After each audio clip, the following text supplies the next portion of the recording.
So, I've never been an avid Coby White enjoyer, and that's mainly because he's kind of been stuck on the Bulls for his entire career. I always knew him to be a solid 15 to 20 point per game scorer, and he could deal out a few good assists and hit a few threes above average. He was a good 3-point shooter, solid 3-point shooter. I would catch a few games of his here and there and always enjoyed watching him play.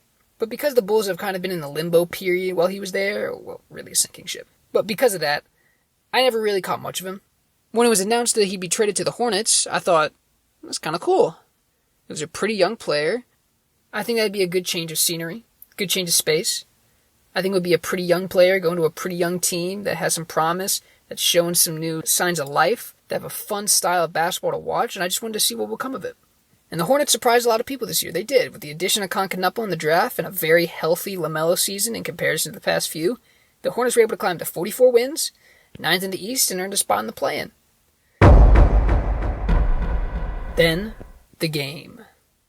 April 14th, 2026 versus the Miami Heat. First game of the play-in.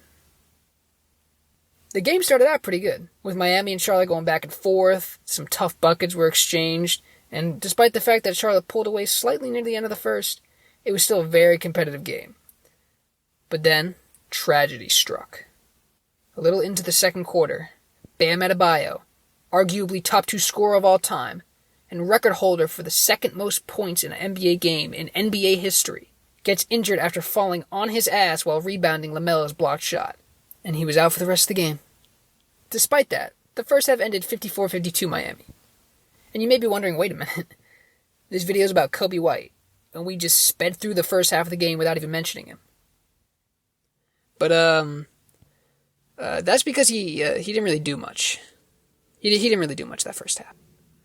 But, up until this point in the game, you know who else hadn't done anything? This piece of shit. So, what do you do when you're the Hornets? And despite the fact that the Miami Heat lost Bam Adebayo, your third highest scorer, best shooter, and the player that brings your team to life the most, isn't performing. The answer? You give Coby White 5 minutes of playing time. Now you can point out the fact that Coby White played 9 minutes in the first half, and was 1 for 6 before this. But you gotta understand, that wasn't serious Coby White. He was just playing around. He wanted to make sure the game was actually competitive. See, third quarter Coby White, that's where shit gets serious.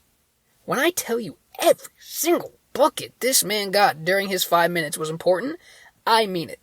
Every shot he took either gave momentum to the Hornets or stopped it for the Heat. He was 5 for 5, 4 for 4 from 3, with 2 steals, and was plus 10 in 5 minutes. He gave straight belt. I'm talking catch and shoot 3. Over the screen into a 3. All net. Drive and tough layup while being smothered. Buckets. Not to mention the buzzer beater to end the quarter so the Hornets can end off on a good note. All this man. All him. Now, to follow this performance in the fourth quarter, he went 1 for 3. But again, that was on purpose. Because if he had decided to really try like he did in the third, the Hornets would have blown them out, and it wouldn't have been entertaining. See, Coby White knows what viewers want. They want close games. They want buzzer beaters. And that's exactly what Coby White gave us. Fourth quarter. Down 3, 12 seconds left. White takes a defender with him, curls along the baseline, catch, shoot, and it's all net! That's what I'm talking about! That's what I'm talking about!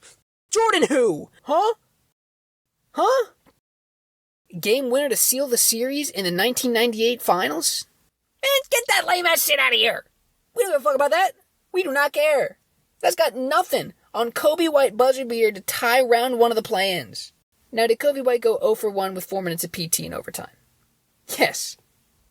But that's just because he knew his work here was done and wanted to let LaMelo take care of the rest. Which he did, by the way. And so, ladies and gentlemen, I present to you, on that day, April 14th, 2026, Coby White surpassed Jordan.